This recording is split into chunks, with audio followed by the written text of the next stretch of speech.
NSSൽ നിന്ന് BJPക്ക് പല തവണ തിരിച്ചടി കിട്ടിയിട്ടുണ്ട്. ജനങ്ങളെ BJPയിലേക്ക് കൊണ്ടുവരാൻ പ്രാപ്തമായിട്ടുള്ള ഒരു ഇടപെടൽ ഈ MLA-മാരുടെ ഭാഗത്ത് ഉണ്ടായി ഞാൻ വിശ്വസിക്കുന്നത്. ഒരു ആശയം പറഞ്ഞോ, ഒരു നിലപാട് പറഞ്ഞോ, ഒരു സന്ദേശം നൽകിയോ ഒരിക്കലും ആളെ കൂട്ടാൻ BJPക്ക് കഴിയുന്നില്ല എന്നുള്ളതാണ്. അപ്പോൾ പ്രധാനമന്ത്രി നരേന്ദ്രമോദി തിരുവനന്തപുരത്തിന് മാസ്റ്റർ പ്ലാൻ തിരുവനന്തപുരത്ത് നിന്ന് പ്രഖ്യാപിക്കുന്നുള്ളതായിരുന്നു ഇവരുടെ ഏറ്റവും പ്രധാനപ്പെട്ട മുദ്രാവാക്യം. എവിടെ കേന്ദ്രാവിഷ്കൃത പദ്ധതികളുടെ ഒഴുക്കായിരിക്കും തിരുവനന്തപുരത്തേക്ക് എന്ന് പറഞ്ഞു ഒരെണ്ണം കാണിച്ചത്. NSSന്റെ അതിശക്തമായ ഒരു ചെറുത്തുനിൽപ്പാണ് ഇത് നമുക്കിവിടെ കാണാൻ കഴിയും. വികസനം പറഞ്ഞ് കേന്ദ്രം അതും ഇതും കൊണ്ടുവരുമെന്ന് പറഞ്ഞിട്ട് മലയാളികളെ ഇനി പൊട്ടന്മാരാക്കാമെന്ന് കരുതണ്ട എന്നുള്ളത് BJPക്ക് ഏറെക്കുറെ മനസ്സിലായിട്ടുണ്ട്. കേന്ദ്രം വെറുതെ കൊടുത്ത കൊടിക്ക് വരെ ലക്ഷക്കണക്കിന് രൂപ കണക്കെഴുതി വിട്ടേക്കാണ്, മറച്ചു വിട്ടിട്ട് കണക്കെഴുതാണ്. കടന്നു കയറാൻ നോക്കുമ്പോഴാണ് തിരിച്ചടി ഉണ്ടാകുന്നത്. അവരവിടെ വിലക്ക് കൽപ്പിക്കുന്നത്. സുരേഷ് ഗോപിയുടെ എന്തായിരുന്നു സിനിമാറ്റിക് ഷോ അല്ലേ നടന്നിരുന്നത്, അവര് വിലക്ക് ഏർപ്പെടുത്തി. ഫിജി, കേരളത്തിൽ BJP ഒരു പുതിയ ഗെയിം പ്ലാനുമായിട്ട് രംഗത്തിറങ്ങിയിട്ടുണ്ടെന്ന് വേണം മനസ്സിലാക്കാൻ. അതായത് ഹൈന്ദവ വോട്ട് ബാങ്ക് പരമാവധി കൂട്ടുക എന്നുള്ള ഒരു ലക്ഷ്യത്തോടു കൂടി ഇപ്പോൾ BJP ലക്ഷ്യമിട്ടിരിക്കുന്നത് നായർ സമുദായത്തെയാണ്. SNDPയിൽ ഇതേ ശ്രമം നടത്തി BDJS ഉണ്ടാക്കി, അത് എത്രത്തോളം പോയി എന്നുള്ളത് നമ്മൾ കണ്ടതാണ്. അതുപോലെ ക്രിസ്ത്യൻ കോർഡിനേഷന് വേണ്ടിയിട്ട് ക്രിസ്ത്യൻ ഔട്ട്റീച്ച് സെൽ ഉണ്ടാക്കി, അതും ഏതാണ്ട് പൊളിഞ്ഞു പാളീസായ അവസ്ഥയിലാണ്. അപ്പോഴാണ് ഇതാ ഇപ്പോൾ നായന്മാർക്കിടയിൽ, നായർ സമുദായത്തിനിടയിൽ ഒരു വലിയ മുന്നേറ്റം ലക്ഷ്യമിട്ടുകൊണ്ട് BJP ഒരു ഗെയിം പ്ലാൻ ആരംഭിച്ചിരിക്കുന്നു എന്ന് വേണം മനസ്സിലാക്കാനായിട്ട്. അതായത് NSSനെ ഇല്ലാതാക്കുക, അല്ലെങ്കിൽ സുകുമാരൻ നായരുടെ നേതൃത്വത്തിലുള്ള നായർ സർവീസ് സൊസൈറ്റിയെ ഭിന്നിപ്പിക്കുക. അതിനുശേഷം BJPയുടെ നേതൃത്വത്തിൽ അവിടെ ഒരു സമാന്തര സാമുദായിക സംഘടനയോ അല്ലെങ്കിൽ NSSലെ സുകുമാരൻ നായരോട് ഇടഞ്ഞു നിൽക്കുന്നവരെ തങ്ങളോടൊപ്പം നിർത്തുകയോ ചെയ്യുന്നതായിരിക്കാം തന്ത്രമെന്ന് തോന്നുന്നു. ഇപ്പോൾ സുരേഷ് ഗോപി തന്നെയാണ് അതിനെ നേരിട്ട് രംഗത്തിറങ്ങിയിരിക്കുന്നത്. സുകുമാരൻ നായർക്കെതിരെ രംഗത്ത് വന്നു, ഉപരാഷ്ട്രപതി രംഗത്ത് വന്നു. എങ്ങോട്ടാണ് BJPയുടെ പോക്ക്? ഈ ഒരു പ്രശ്നം ഇപ്പോൾ, അല്ലെങ്കിൽ ഈ ഒരു സംഭവം, വിഷയം ചർച്ച ആകുന്നത് പ്രത്യേക ഒരു സാഹചര്യത്തിന്റെ ഒരു പശ്ചാത്തലത്തിലാണ്. ഇപ്പോൾ ഞാനൊരു ചങ്ങനാശ്ശേരിക്കാരനാണ് കേട്ടോ.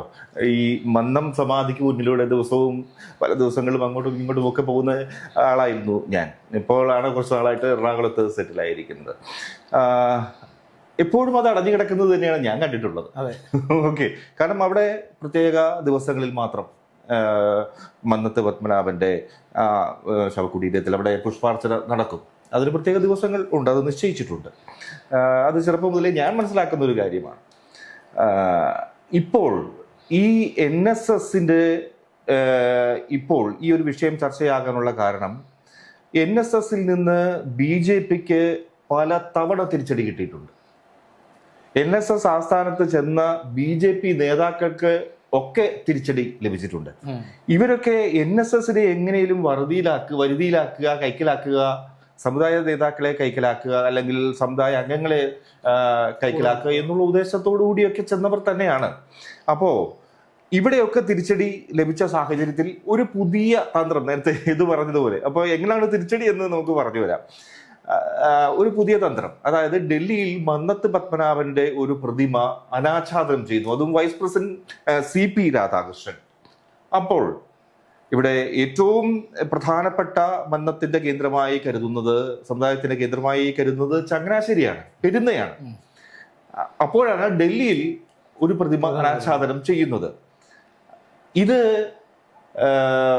ഇതിനെതിരെ ഒരു പ്രതികരണം, അല്ലെങ്കിൽ ഇതിനോടുള്ള ഒരു പ്രതികരണം NSS general secretary G. Sukumaran Nair തന്നെ നടത്തിയത് ഏതോ ഒരു ഗൂഢനീക്കം എന്നുള്ളതാണ്. നമുക്കറിയാമല്ലോ, NSSന്റെ രാഷ്ട്രീയ നിലപാടുകൾ എപ്പോഴും സമദൂരം ശരിദൂരം എന്നുള്ള നിലപാടാണ്. ഒരു രാഷ്ട്രീയ പാർട്ടിയോടും അടുപ്പം കൂടുതൽ കാട്ടാറില്ല, പക്ഷേ വ്യത്യസ്ത സാഹചര്യങ്ങളിൽ നിലപാട് സ്വീകരിക്കുന്നത് നമ്മൾ കണ്ടിട്ടുണ്ട്. ഓരോ രാഷ്ട്രീയ കാലാവസ്ഥ അനുസരിച്ചുള്ള നിലപാടുകളും കണ്ടിട്ടുണ്ട്. എന്തായാലും BJP NSS നേതാക്കളെ കൈക്കലാക്കാൻ നോക്കുന്നു. അവർ ആ ഭാഗത്തേക്ക് BJPയെ അടുപ്പിക്കുന്നുമില്ല. അപ്പോഴാണ് ഇത്തരത്തിൽ ഒരു ആശയം BJPയുടെ കേന്ദ്ര നേതൃത്വത്തിന്റെ ഭാഗത്ത് നിന്ന് ഉരിച്ചിരുന്ന്, അല്ലെങ്കിൽ അവർ സംസ്ഥാന നേതൃത്വവുമായി ചർച്ച നടത്തി ഡൽഹിയിൽ ഇത്തരത്തിലൊരു പ്രതിമ അനാച്ഛാദനം ചെയ്യുന്നു. അതായത് ഇവിടുത്തെ പ്രതിമയ്ക്ക് ബദലായി ഡൽഹിയിൽ, തലസ്ഥാനമാണെന്ന് ഓർക്കണം, രാജ്യ തലസ്ഥാനത്ത് ഒരു പ്രതിമ ഉയരുകയാണ്. അവിടെ വൈസ് പ്രസിഡന്റ് CP രാധാകൃഷ്ണൻ പറഞ്ഞ ഒരു കാര്യം വളരെ ശ്രദ്ധേയമാണ്. അതാണ് ശ്രദ്ധേയമാകുന്നത്. അതായത് മന്നത്ത് പത്മനാഭന്റെ ആശയങ്ങൾ, സന്ദേശങ്ങൾ പ്രചരിപ്പിക്കാനുള്ള ഉപകരണങ്ങൾ മാത്രമാണ് നമ്മൾ. അവിടെ അവര് വരരുത്, ഇവര് വരരുത് എന്നൊക്കെ പറയാൻ ആർക്കും അധികാരമില്ല. അതായത് BJPക്ക് പെരുന്നയിൽ കയറി ഇറങ്ങണം. അത് തന്നെ. അപ്പോൾ ആരാണ് ഇത് പറയുന്നത്? അവിടെ ജനറൽ സെക്രട്ടറി സുകുമാരൻ നായർ തന്നെയാണ് വിലക്കുകൾ കൽപ്പിക്കുന്നു. അപ്പോൾ അവിടെ ആര് വരണം വരണ്ട എന്നൊക്കെ പറയാൻ ജനറൽ സെക്രട്ടറിക്ക് അധികാരമില്ല എന്നുള്ളതാണ് BJP പറഞ്ഞു വെക്കുന്നത്. ഒരു ടേക്ക് അതാണ്. അപ്പോൾ അവർക്ക് എളുപ്പത്തിൽ വന്ന് അനാച്ഛാദനം അല്ലെങ്കിൽ പുഷ്പാർപ്പണം നടത്താനും എന്താ പറയാ സമ്മേളനം നടത്താനും ഒക്കെയായി അവർ ഡൽഹിയിൽ ഒരു വേദി ഒരുക്കുകയാണ്.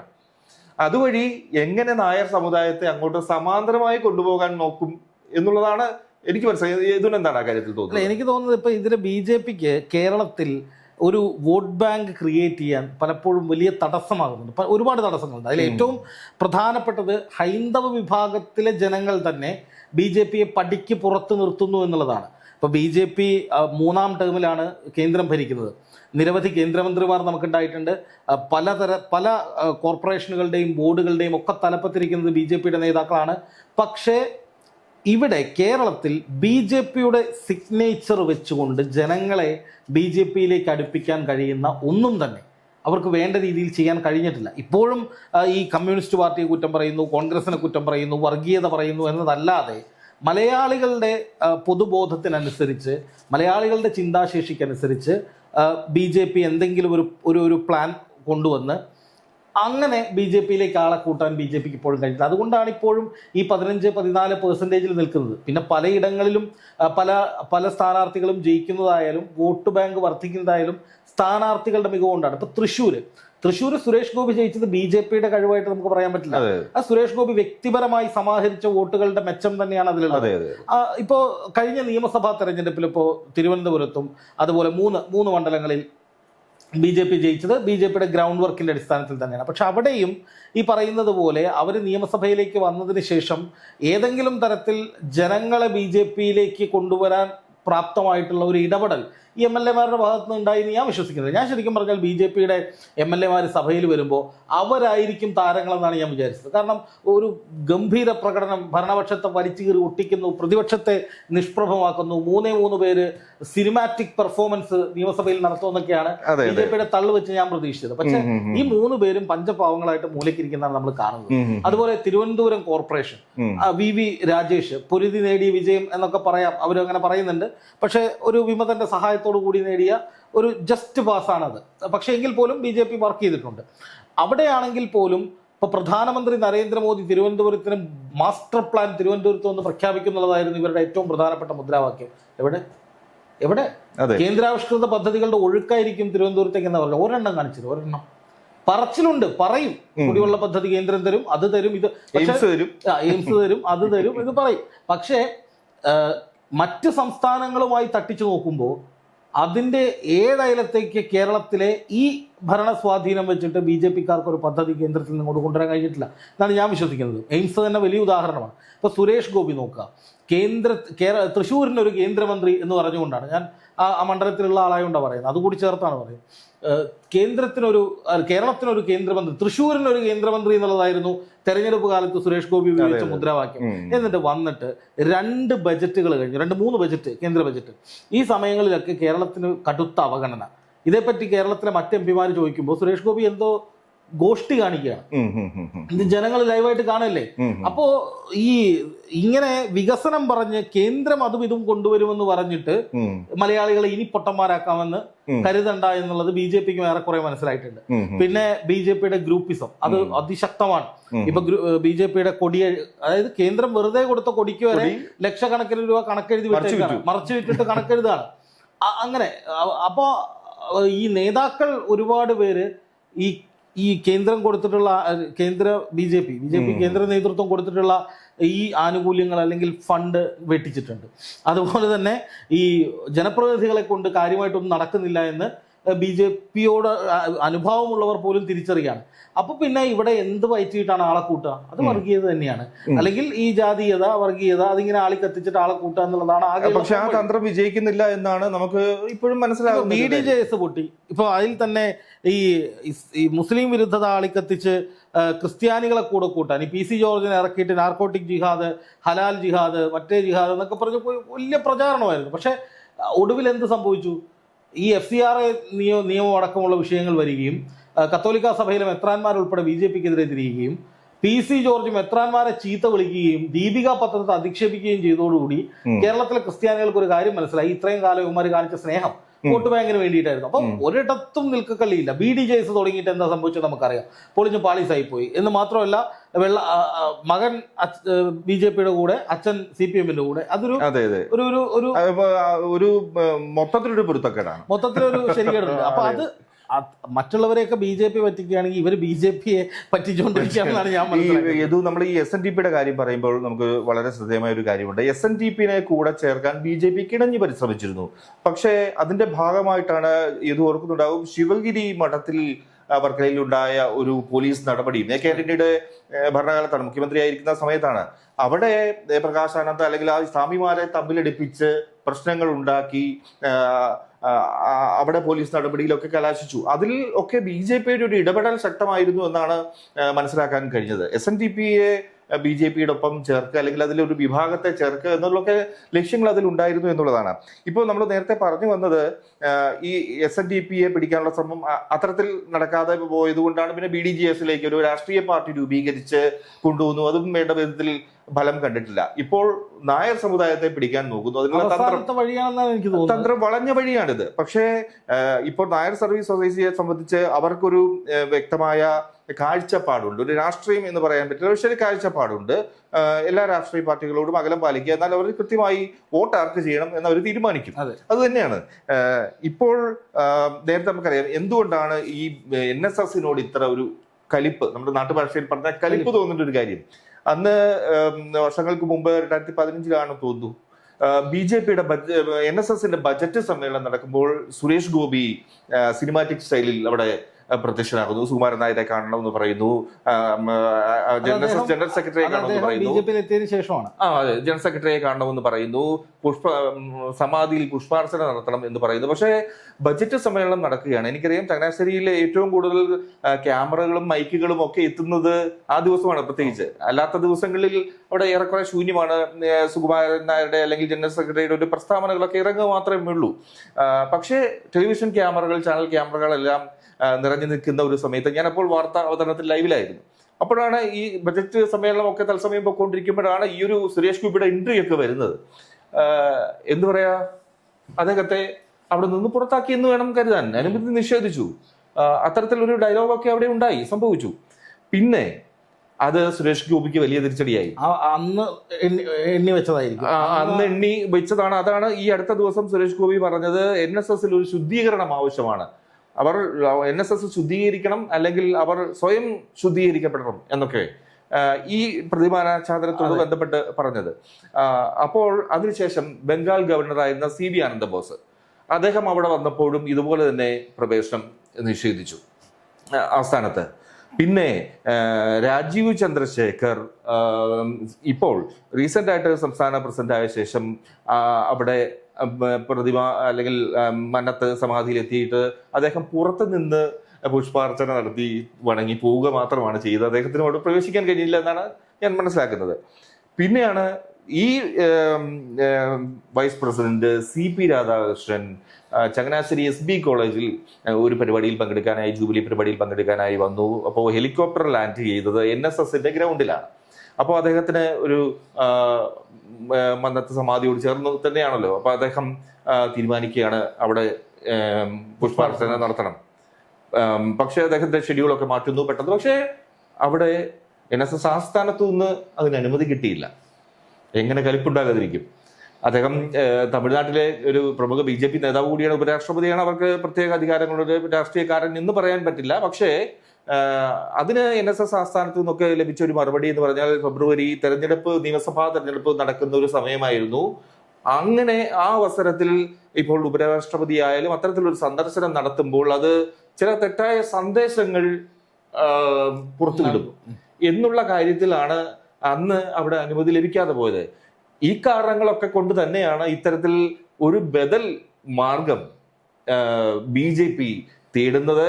പക്ഷേ സുകുമാരൻ നായരൊക്കെ പറഞ്ഞു BJP ഇത്തരത്തിൽ എന്ത് നടത്തിയാലും തന്ത്രം നടത്തിയാലും NSSനെ തൊടാനാവില്ല, NSSന്റെ ഒരു പുല്ലും സംഭവിക്കില്ല എന്ന് തന്നെയാണ് ഇപ്പോൾ ജനറൽ സെക്രട്ടറി സുകുമാരൻ നായർ പറഞ്ഞത്. ഈ BJPയുടെ ഈ നീക്കം വിജയിക്കാനുള്ള സാധ്യത നിലവിലെ സാഹചര്യത്തിൽ എത്രത്തോളമാണ്? സാഹചര്യത്തിൽ എനിക്ക് തോന്നുന്നില്ല NSSന്റെ നിലപാട്, അല്ലെങ്കിൽ ഒരു NSS ഒരു സൊസൈറ്റി എന്നതിനപ്പുറം ഇപ്പോൾ നായർ സമുദായമുണ്ടല്ലോ, അത്തരത്തിലുള്ളവർ പോലും കേരളത്തിലെ രാഷ്ട്രീയ ഒരു പശ്ചാത്തലം വെച്ച് നോക്കുമ്പോൾ എപ്പോഴും ഏറെക്കുറെ UDFനോടും അല്ലെങ്കിൽ LDFനോടും ഒക്കെ വ്യക്തിപരമായി തന്നെ അടുപ്പമുള്ളവരാണ്. ഒരു സൊസൈറ്റി സംഘടനാ പ്രസ്ഥാനം എന്നതിനപ്പുറം അവർക്ക് പല രാഷ്ട്രീയ പാർട്ടികളുമായിട്ടൊക്കെ അടിയുറച്ച ബന്ധങ്ങളുള്ളവരാണ്. പെട്ടെന്ന് ഇപ്പൊ നേരത്തെ ഇത് സൂചിപ്പിച്ചു, ഇവർ എന്ത് പറഞ്ഞാണ് വോട്ട് തേടുന്നത്, അല്ലെങ്കിൽ എന്തുകൊണ്ട് BJPയിലേക്ക് ജനങ്ങൾ അടുക്കണം? ഒരു ആശയം പറഞ്ഞോ, ഒരു നിലപാട് പറഞ്ഞോ, ഒരു സന്ദേശം നൽകിയോ ഒരിക്കലും ആളെ കൂട്ടാൻ BJPക്ക് കഴിയുന്നില്ല എന്നുള്ളതാണ്. അത്തരം ഒരു സാഹചര്യത്തിൽ ആണ് തീർച്ചയായും ഇത്തരത്തിലൊരു വളഞ്ഞ വഴി എങ്ങനെയും സമുദായത്തെ മുഴുവനായോ അല്ലെങ്കിൽ മുഴുവനായാണോ നോക്കിയത്, അംഗങ്ങളെ ഇനി അടർത്തിക്കൊണ്ടു പോകാൻ ഡൽഹി വഴി ഒരു ശ്രമം നടത്തുന്നു എന്ന് വേണം ഇത് കരുതാൻ. തീർത്തും അത് യാതൊരു തരത്തിലും ഒരു വിജയിക്കുന്ന ഒരു നീക്കമായി എനിക്ക് തോന്നുന്നില്ല. എനിക്ക് തോന്നുന്നത് തന്നെയാണ്. കാരണം ഇവിടെ കേരളത്തിലെ BJP പല വഴി പരിശ്രമിച്ചിട്ടും ഒന്നും തന്നെ നേടാൻ കഴിഞ്ഞിട്ടില്ല എന്നുള്ളത് നമ്മൾ കണ്ടുകൊണ്ടിരിക്കുകയാണ്. ഇപ്പൊ മുസ്ലിങ്ങളെ കൂടെ നിർത്തുക, മുസ്ലിം സമുദായത്തിൽപ്പെട്ടവരെ കൂടെ നിർത്താൻ വേണ്ടിയിട്ടാണ് പണ്ട് ദേശീയ മുസ്ലിം എന്ന് പറഞ്ഞിട്ട് അബ്ദുള്ള കുട്ടിയെ ദേശീയ വൈസ് പ്രസിഡന്റ് ആക്കി. അതിനുശേഷം ഇങ്ങനെ ഒരുപാട് കലാപരിപാടികൾ നമ്മൾ കണ്ടിട്ടുണ്ട്. കേരളത്തിൽ തന്നെ മികച്ച ടെക്നോക്രാറ്റ് ആയിട്ടുള്ള മെട്രോമാൻ E. ശ്രീധരനെ കൊണ്ടുപോയി, അതുപോലെ തന്നെ ജേക്കബ് തോമസിനെ കൊണ്ടുപോയി, അങ്ങനെ ഒരുപാട് ആളുകളെ കൂടെ നിർത്തിയിട്ട് ഒരു ജനകീയ ഇപ്പോഴത്തെ അവസ്ഥയിലേക്കാണ് ഞാൻ വരുന്നത്. അപ്പൊ ഈ പറയുന്ന ഒരു ജനകീയ മുഖം നൽകാനായിട്ട് ഇതുപോലെ കൊണ്ടുവന്ന ആളുകൾ, അല്ലെങ്കിൽ ഒരു മതത്തിന്റെ, ഇപ്പോൾ നമ്മുടെ അനിൽ ആന്റണി, AK ആന്റണിയുടെ മകൻ, അദ്ദേഹം BJPയിലേക്ക് വന്ന സമയത്ത് K. സുരേന്ദ്രനാഥ് BJP അധ്യക്ഷൻ, അദ്ദേഹം പറഞ്ഞത് ഇനി ക്രിസ്ത്യൻ യുവാക്കളുടെ ഒരു ഒഴുക്കായിരിക്കും BJPയിലേക്ക് എന്നാ. എവിടേക്കാണ് ഒഴുകിയത് ആരും കണ്ടില്ല. അനിൽ ആന്റണി ഇപ്പോൾ എവിടെയാണെന്നും ആർക്കും അറിയില്ല. അപ്പം ഞാൻ പറഞ്ഞത്, ഇങ്ങനെ ഒരുപാട് ഓഫറുകൾ കൊടുത്ത് ഒരുപാട് പ്രഖ്യാപനങ്ങൾ നടത്തി സ്ഥാനാർത്ഥികളെ നിർത്തിയിട്ടുണ്ട്, കുറേ ആളുകളെ മറുകണ്ഠം ചാടിച്ചിട്ടുണ്ട്, ഒരുപാട് പേരെ സ്ഥാനാർത്ഥികളാക്കിയിട്ടുണ്ട്. എനിക്ക് ഓർമ്മയുണ്ട് ഈ ശ്രീധരൻ മുഖ്യമന്ത്രിയാകുമെന്നായിരുന്നു BJP നേതാക്കളുടെ ഇവിടുത്തെ പ്രചാരണം. ആ പാവം ശ്രീധരൻ സാറ് അത് കേട്ടിട്ട് ഓഫീസ് എടുക്കുന്നു, മുഖ്യമന്ത്രി ആവുമെന്ന് പ്രതീക്ഷിച്ച് ആ രീതിയിലൊക്കെ നടക്കുന്നു, ആളുകളെ കൊണ്ട് കാല് പിടിപ്പിക്കുന്നു, അനുഗ്രഹം കൂടി അദ്ദേഹം അത് അങ്ങ് വിശ്വസിച്ചു പോയി. അതുകൊണ്ടായിരിക്കണം ആ തെരഞ്ഞെടുപ്പിലെ തോൽവിക്ക് ശേഷം അദ്ദേഹത്തെ പിന്നെ എവിടെയും നമ്മൾ അങ്ങനെ കണ്ടിട്ടില്ല. ഇടയ്ക്ക് ഈ റെയിലുമായി ബന്ധപ്പെട്ട് ചില ചർച്ചകൾ നടത്താൻ വരുന്നു എന്നല്ലാതെ അദ്ദേഹം പിന്നെ അങ്ങോട്ട് പൂർണ്ണമായും അസ്തമിക്കുന്ന അവസ്ഥയിലേക്ക്, പൊതു ഇടങ്ങളിൽ നിന്ന് പോലും മാറുന്ന അവസ്ഥ. ആ മനുഷ്യന്റെ ജീവിതം തന്നെ BJP തകർത്ത് കളഞ്ഞു എന്നാണ് ഞാൻ വ്യക്തിപരമായി വിശ്വസിക്കുന്നത്. സാമൂഹ്യ ജീവിതം, കാരണം അപമാന ഭാരത്താൽ തലകുനിഞ്ഞിരിക്കുന്ന ഒരു വലിയ മനുഷ്യനെന്ന നിലയിലാണ് ഞാൻ അദ്ദേഹത്തെ കാണുന്നത് കേട്ടോ, എൻ്റെ അഭിപ്രായമാണ്. അതുപോലെ തന്നെ ഇപ്പം ജേക്കബ് തോമസ് ആയെങ്കിലും, ജേക്കബ് തോമസ് ഒക്കെ ആ BJPയിലേക്ക് പോകുന്നതിന് തൊട്ട് മുമ്പ് വരെ പിണറായിയുമായിട്ട് ഫൈറ്റ് ചെയ്യുന്നു, നിയമപരമായി അദ്ദേഹത്തിന് വലിയ വിസിബിലിറ്റി ഉണ്ടായിരുന്നു. ഇത് കഴിഞ്ഞതോടുകൂടി അവിടെ തീർന്നു. അതുപോലെ തന്നെ BDJSന്റെ കാര്യം പറഞ്ഞാലും SNDP BDJS ഉണ്ടാക്കുന്നതിന് മുമ്പുണ്ടായിരുന്നൊരു പവർ വെള്ളാപ്പള്ളിക്കും അല്ലെങ്കിൽ ആ സമുദായ സംഘടനയ്ക്കും ഇപ്പോൾ ഉണ്ടെന്ന് ഞാൻ വിശ്വസിക്കുന്നില്ല, പോയി. അതുപോലെ തന്നെയാണ് PC ജോർജ്. എന്തായിരുന്നു ക്രൈസ്തവരുടെ പ്രതിനിധിയായി ക്രിസ്ത്യൻ ഔട്ട്റീച്ച് ഉണ്ടാക്കാൻ കൊണ്ടുവന്നിട്ട് ഈ തോൽവിക്ക് ശേഷം പിന്നെ ആരെങ്കിലും ആ മനുഷ്യനെ ഒരു പരിപാടിക്ക് വിളിച്ചിട്ടുണ്ടോ? അതുവരെ BJPയുടെ എല്ലാ യോഗങ്ങളിലും നിറസാന്നിധ്യമായിരുന്നു. ഈ പറയുന്ന ക്രിസ്ത്യൻ BJP ബന്ധത്തെക്കുറിച്ച് സംസാരിക്കുന്നു, ചാനൽ ചർച്ചകളിൽ ഓൺലൈനുകളിൽ ഒക്കെ നിറസാന്നിധ്യമായിരുന്നു. ഷോൺ ജോർജും അങ്ങനെ തന്നെ. ഈ മുനമ്പം വിഷയത്തിൽ ക്രൈസ്തവർക്ക് വേണ്ടി BJP മാത്രമേ ഉള്ളൂ എന്നൊക്കെ പറഞ്ഞിട്ട് FCRI വിഷയം വന്നപ്പോൾ പിന്നെ അപ്പനെ മോനെ കാണാനില്ല. ഞാൻ പറയുന്നത് ഇതുപോലെ ഇങ്ങനെ ഒരുപാട് അതിൽ നിന്ന് ഇത് മനസ്സിലാക്കേണ്ടത്, നമ്മളിപ്പോ പ്രേക്ഷകർ വിചാരിക്കും നമ്മൾ രണ്ടുപേരിരുന്ന് BJP വിരുദ്ധത പറയുകയാണ് എന്ന്. പക്ഷെ അങ്ങനെയല്ല കാര്യം. ഞാൻ അതെ, യാഥാർത്ഥ്യമാണ്. അത് അത്തരത്തിൽ കാര്യങ്ങൾ വിലയിരുത്താൻ എനിക്കും താല്പര്യമില്ല, അല്ലെങ്കിൽ അതിലേക്ക് എത്തിച്ചേരാൻ താല്പര്യം. ഇപ്പൊ ഇത് പറഞ്ഞതായാലും ഈ നേതാക്കളൊക്കെ അല്ലെങ്കിൽ ഇവർ വ്യാമോഹിപ്പിച്ചു കൊണ്ടുപോയതാണ്, അല്ലെങ്കിൽ ചില ലക്ഷ്യങ്ങൾ മാത്രം മുന്നിൽ കണ്ടുപോയവരാണ്. അധികാരമോ അല്ലെങ്കിൽ പണമോ മറ്റോ ഒക്കെ കണ്ട് മുന്നിൽ പോയവർ മാത്രമാണ്. അതൊന്നും കിട്ടാതെ വരുമ്പോൾ മറ്റു ചിലർ നിലനിൽപ്പിന് വേണ്ടി പോയവരാണ്. സൊസൈറ്റി, സമൂഹത്തിലെ നിലനിൽപ്പിന് വേണ്ടിയും രാഷ്ട്രീയത്തിലെ നിലനിൽപ്പിന് വേണ്ടിയും ഒക്കെ പോയവരാണ്. ഈ നമ്മൾ നേരത്തെ പറഞ്ഞ ലിസ്റ്റിൽ എടുക്കുമ്പോൾ നമുക്ക് അങ്ങനെ മനസ്സിലാവും. ഒരുപാട് പ്രലോഭിപ്പിച്ച് പലരെയും കൊണ്ടുപോയിട്ടുണ്ട്. തീർച്ചയായിട്ടും. പക്ഷെ അവർക്കൊക്കെ ആത്യന്തികമായി എന്താണ് സംഭവിച്ചത്, എൻഡോഴ്സ്മെന്റ് എന്ത് സംഭവിച്ചു എന്നാണ് ഇപ്പോൾ നമ്മൾ കൃത്യമായിട്ട് ഇത് പറഞ്ഞത്. അപ്പൊ അത് തന്നെയാണ് ഞാൻ ഇവിടെയും കാണുന്നത്. അതായത് ഇപ്പം BJPക്ക് അവരുടെ ഇതുവരെ പയറ്റി തെളിഞ്ഞ തന്ത്രങ്ങളൊന്നും കേരളത്തിൽ വിലപ്പോകുന്നില്ല എന്നുള്ളത് ഒരു ഗ്രൗണ്ട് റിയാലിറ്റിയാണ്. അത് നമ്മൾ വ്യക്തമായിട്ട് കാണണം. എന്ന് മാത്രമല്ല BJPയുടെ ജനപ്രതിനിധികളായിട്ട് വന്ന ആളുകളും നിരാശപ്പെടുത്തിയിരിക്കുകയാണ്. ഇപ്പോൾ സുരേഷ് ഗോപി ഉൾപ്പെടെയുള്ള ആളുകൾ വ്യക്തമായ ഒരു നിരാശ മലയാളികൾക്ക് സമ്മാനിച്ചിട്ടുണ്ട്.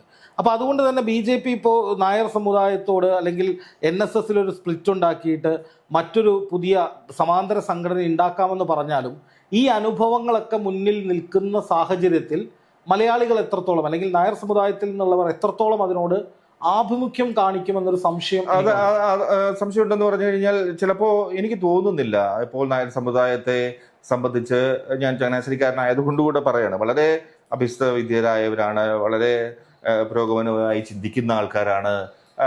ഇത്തരത്തിലൊക്കെയുള്ള വരകളിലേക്ക് വീഴുമെന്നൊരു സംശയമുണ്ട്. ഇപ്പോ ഒറിജിനൽ ഏതാണ് ഡ്യൂപ്ലിക്കേറ്റ് ഏതാണെന്നൊക്കെ തിരിച്ചറിയാനുള്ള അതെ അതൊക്കെ അവർക്കുണ്ട് ഉണ്ട് എന്ന് തന്നെയാണ് എൻ്റെ ഒരു അടിയുറച്ച വിശ്വാസം. ഇപ്പോൾ സുരേഷ് ഗോപി അല്ലെങ്കിൽ രാജീവ് ചന്ദ്രശേഖർ ഒക്കെ പറയുന്നത് NSSന്റെ ആഭ്യന്തര കാര്യങ്ങളിൽ ഞങ്ങൾ ഇടപെടാറില്ല എന്നൊക്കെ പറയുന്നു. ഇടപെട്ടാൽ എന്താണ് സ്ഥിതി? ഇടപെടാതിരിക്കാനും അതിനു വേണ്ടിയിട്ടാണല്ലോ മറ്റൊരു വഴിയിലൂടെ ഈ അംഗങ്ങളെ നടത്തിയെടുക്കാൻ പോകുന്നത്. സംഘടനയിൽ അല്ലെങ്കിൽ സൊസൈറ്റിയിൽ ഇടപെടുന്നില്ല, പക്ഷേ അണികളെ വേണം. അപ്പോൾ അവരെ പിടിക്കാനുള്ള ഒരു ശ്രമമാണ് ഇവർ നടത്തുന്നത്. സംഘടനയിൽ ഇവരെ കടന്നു കയറാനോ തൊടാനോ ഇവർക്ക് കഴിയില്ല. അതാണ് ഞാൻ വിചാരിക്കുന്നത് ഇത് പരാജയപ്പെടുന്ന നീക്കമായിരിക്കും എന്നാണ്. ഫിജിയുടെ ഒരു അഭിപ്രായം തീർച്ചയായും പരാജയപ്പെടുക തന്നെ ചെയ്യും. കാരണം NSS ഈ ഒരു ശക്തമായ നിലപാട് തുടരുന്നിടത്തോളം കാലം NSS ഒരു ശക്തമായ നിലപാടിൽ ഉറച്ചു നിൽക്കുകയാണ്. ഇപ്പോൾ അവരിപ്പോ UDFന്റെ കാര്യത്തിലായാലും ശരി, അവര് തെരഞ്ഞെടുപ്പ് കാലത്ത് UDF നേതാക്കള് അല്ലെങ്കിൽ ഇടതു നേതാക്കളൊക്കെ അല്ലെങ്കിൽ ആരൊക്കെ നമ്മൾ നിലപാടെടുത്തത് മനസ്സിലാവുന്നുണ്ട്. NSSനും ഒരു നിലപാടുണ്ടായിരുന്നു. ഈ മതസാമുദായിക നേതാക്കളെ ചെന്ന് കാണാൻ പോകുന്ന പരിപാടി ഉണ്ടാവില്ല എന്ന് ചില രാഷ്ട്രീയ നേതാക്കളും ഒക്കെ തീരുമാനമെടുക്കുമ്പോൾ ചിലരെ ഇങ്ങോട്ട് വേണ്ട എന്ന് അവരും തീരുമാനം എടുക്കുന്നുണ്ട്. ചില നിലപാട് അവർക്കും ഉണ്ട്.